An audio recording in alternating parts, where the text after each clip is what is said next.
रामकृष्ण हरी. एका नवीन घटनेच्या व्हिडिओमध्ये आपलं स्वागत आहे. आपण यापूर्वी अशा भरपूर विवाहबाह्य संबंधाच्या गोष्टी ऐकल्या आहेत, पाहिल्या आहेत आणि आपल्या आसपासच्या परिसरात घडलेल्या पण आहेत. पण एक कधीतरी तुमच्या मनात एक प्रश्न निर्माण झाला असेल की आता या विवाहबाह्य संबंधाचा जो शेवट होतो, पतीची हत्या होते, पत्नीची हत्या होते किंवा तिच्या प्रियकराची हत्या होते. पण जर यातून जो विनाश टाळायचा असेल तर या तिघांपैकी कोणाला तरी समजून सांगावं लागेल की प्रियकराला किंवा त्याच्या बायकोला किंवा त्याची जी आपली जी बायको आहे तिला किंवा डायरेक्ट मग दोघांचं लग्न लावून द्यायचं, काय असेल. पण जर ते एवढं सांगूनही काही होत नसेल तर शेवट काय होतो हे आज आपण या घटनेच्या माध्यमातून पाहणार आहोत. तर तुम्ही चॅनलवर नवीन असाल आणि चॅनलला अजूनही सबस्क्राईब केलं नसेल तर सबस्क्राईब करायला विसरू नका. तर विवाहबाह्य संबंधातून केवळ क्षणभराचे शरीर सुख मिळत असले तरी त्यामुळे पूर्ण आयुष्याची धूळदाण झाल्याशिवाय राहत नाही. या संबंधात एकाने पाठ फिरवली आणि दुसरा त्याची पाठ सोडत नाही. त्यातून वाद वाढत जातात. घुसमसणाऱ्या वादात एखाद्याचा बळी जातो, दुसरा तुरुंगात जातो. बेळगावी जिल्ह्यातील खानापूर जवळील बिडी येथे मात्र याहून धक्कादायक घटना घडली आहे. विवाहितेचे एका विवाहित पुरुषाशी अनैतिक संबंध जमले. हे संबंध पतीला समजले तेव्हा त्याने तिला चांगलेच फायलावर घेतले. तिलाही आपली चूक समजली. तिने अनैतिक संबंध तोडले. पण तिचा प्रियकर मात्र तिला सोडायला तयार नव्हता. ती मात्र त्याला दाद देत नव्हती. त्यामुळे चिडलेल्या प्रियकराने तिच्यावर चाकूने वार करून तिचा जीव घेतला.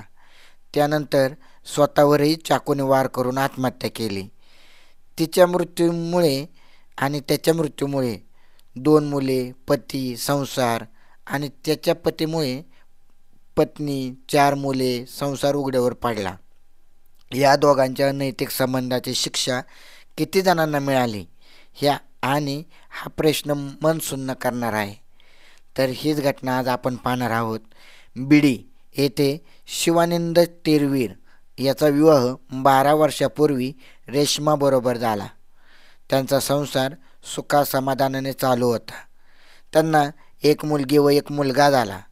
मुलगी सध्या 11 वर्षाची तर मुलगा 9 वर्षाचा आहे. शिवानंदची थोडीफार शेती असल्याने त्यांनी शेतीबरोबर जोडधंदा म्हणून जनावरे पाळलेली होती. त्याच्यावरच त्याच्या घरचा उदरनिर्वाह चालू होता. सुखाचा संसार, समाधानाचा संसार चालू असताना रेश्मा सतत कोणाशी तरी मोबाईलवर तासनतास फोनवर बोलू लागली होती. सुरुवातीला शिवानंदाला त्याचे काय वाईट वाटले नाही, परंतु त्याने मोबाईलवरून बोलणे वाढतच गेल्याने त्याला शंका येऊ लागली. त्याने तिच्या गैरहजेरीत तिचा मोबाईल चेक केला असता ती गावातील आनंद सुतार या तरुणाबरोबर बोलत असल्याचे त्याला दिसून आले. बिडी येथील आनंद सुतार हा विवाहित असून त्याला 3 मुले आहेत. सध्या त्याची पत्नी 4थ्यांदा गर्भवती आहे. तर त्याने गेल्या 3 वर्षापासून रेश्माबरोबर जुळले होते. ती त्याला चोरून भेटत होती. त्यातूनच त्यांनी सगळ्या मर्यादा ओलांडल्या होत्या. निर्लज्जपणे जीवनसाथीचा विश्वासघात करून ते दोघे वासनेच्या दलदलीत लोळत होते. आता ते दोघे चोरी छुपे शारीरिक संबंध करत असले तरी त्यांच्या वर्तनाने लोकांना कुणबून लागली होती. मुळातच गाव छोटे असल्याने अशा गोष्टी लपणे थोडे कठीण असते. हळूहळू या दोघातील अनैतिक संबंधाची चर्चा रंगू लागली. ही चर्चा शिवानंदाच्या कानावर गेली, पण त्याने पत्नीवर विश्वास ठेवला. पण जेव्हा त्याने मोबाईलवर त्याच्याशी बोलणे होत असल्याचे पाहिले तेव्हा मात्र त्याचे पित्त खवळले. त्याने त्याचा जाब पत्नी रेश्माला विचारला, मात्र तिने आपल्या कानावर हात ठेवत त्याची समजूत काढली होती. त्याला मात्र तिच्या जवानीची चटक लागली होती. तिला भोगण्याची प्रबळ इच्छा झाली होती. त्यामुळे तो तिला भेटण्यासाठी दबाव टाकत होता. त्यातच त्याची बायको गर्भवती असल्याने शरीरसुख त्याला मिळत नव्हते. त्यामुळे त्याला रेश्मा हवी होती. तिकडे रेश्मालाही फार काळ त्याला सोडून राहणे जमत नव्हते. तिलाही त्याला एकांतात आठवण यायची. तिची इच्छा प्रबळ झाली की कसली लाज भीती न बाळगता शरीर सुखासाठी तिचे मन तयार व्हायचे. त्यातच आनंद नेहमीच तिला गळ घालत असल्याने नाही नाही म्हणत ती तयार होत होती. काही वेळा तर ती त्याला आपल्या घरीच बोलावून शरीर सुख घेत होती. पण तिचे हे वागणे विनाशास कारणीभूत होणार याची तिला जाणीव नव्हती. तिने कल्पनाही केली नव्हती असा दिवस उगवला. ती आनंदबरोबर शारीरिक संबंध करत असताना तिचा पती घरी आला. त्याच्या तळपायाची आग मस्तकात गेली. त्याने बायको रेश्मा आणि तिचा प्रियकर आनंद या दोघांना शिवीगाळ करायला सुरुवात केली. या आवाजाने त्याचे नातेवाईक जमा झाले. नातेवाईकांनाही आनंदची चांगली धुलाई केली. आता त्याला पुन्हा इथं दिसलास किंवा भेटलास तर तुला जीवन सोडणार नाही अशी धमकी शिवानंदने दिली आणि तो आनंद पळून गेला. आता शिवानंदने बायको रेश्माला तंबी देऊन आनंदबरोबरचे जे संबंध होते शारीरिक संबंध ते तोडायला लावले.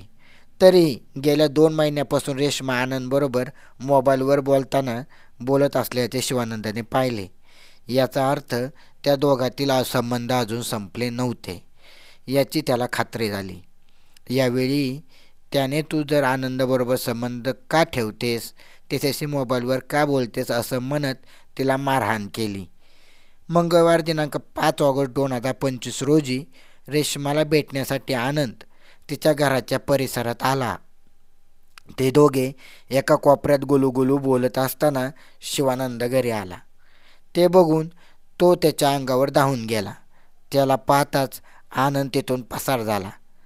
काही केलं रेश्मा ही आनंदबरोबरचे संबंध तोडायला तयार नाही हे लक्षात आल्यावर शिवानंद ही घटना आपले काका आणि इतर नातेवाईकांना कळवली. त्यानंतर 10 ऑगस्ट 2025 रोजी शिवानंदने नंदगड पोलीस स्टेशन गाठून आनंद सुतार हा आपल्या पत्नीला फूस लावत आहे अशी तक्रार दिली. त्यावेळी नंदगड पोलिसांनी आनंद सुतार आणि शिवानंदची बायको रेश्मा यांना पोलीस स्टेशनला बोलावून दोघांनाही सक्त ताकीद देत पंचांसमोर समज दिली. आपल्या संबंधाची तक्रार शिवानंदने नंदगड पोलिसात दिल्यामुळे आनंद सुतारला आता रेश्माला भेटण्याचे अवघड झाले. त्याला तिच्याशिवाय करमत नसल्याने आणि तिच्याबरोबरचे संबंध तोडायचे नसल्याने तो बेचैन झाला. त्यातच रेश्माने यापुढे मी तुझ्याशी संबंध ठेवू इच्छित नाही असे त्याला सांगून टाकले. ती त्याला भेटायचे टाळू लागली होती. पण आनंद मात्र आता तिला सोडायला तयार नव्हता. त्यातून आनंद आणि तिच्यात भांडणे होऊ लागली. आता ही भांडणे विकोपाला गेली. गुरुवार दिनांक 14 ऑगस्ट रोजी रात्री 9:30च्या दरम्यान आनंद सुतार हा रेश्माच्या घरात गुपचूपपणे मागील दरवाजाने शिरला. रेश्मा स्वयंपाक करत होती तर तिची दोन्ही मुले व सासू दुसऱ्या खोलीत आनंदाने खेळत होती. आनंदने मागून जाऊन रेश्माला घट्ट मिठी मारली. तू माझी आहेस, मला सोडू नकोस, आपण दोघे एकत्र राहूया असे म्हणत तिला बाहेर ओढून नेऊ लागल्यामुळे ती बिथरली. तिने त्याचा हात झटकला. ते इथून जा, नाहीतर याचे परिणाम गंभीर होतील. तुझा आणि माझा काही संबंध नाही असे म्हणत ती त्याला झिडकारलं. आनंदला याचा खूप राग आला. तो लालबुंद झाला. मागचा पुढचा विचार न करता पॅन्टीच्या खिशातील चाकू काढून रेश्माच्या पाठीवर, पोटावर आणि छातीवर तो सपासप वार करू लागला. या हल्ल्याने ती ओरडत रक्ताच्या थारोळ्यात पडली. तिच्या ओरडण्याने बाहेरच्या खोलीत तिची मुलगी व मुलगा पळत स्वयंपाकघरात आले. दोन्ही मुलांना बघून तिने जीव सोडला.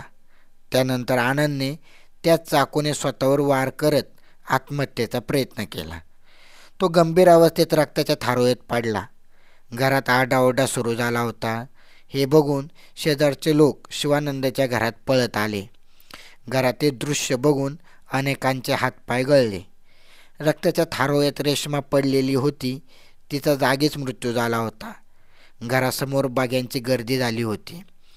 रात्री शिवानंद हा डेअरीला दूध घालून घराकडे आला असता त्याच्या घरासमोर लोकांची गर्दी आणि आरडाओरडा होत असल्याचे त्याला दिसले. त्याने स्वयंपाकघरात जाऊन पाहिले तर रक्ताच्या थारोळ्यात रेश्मा पडली होती.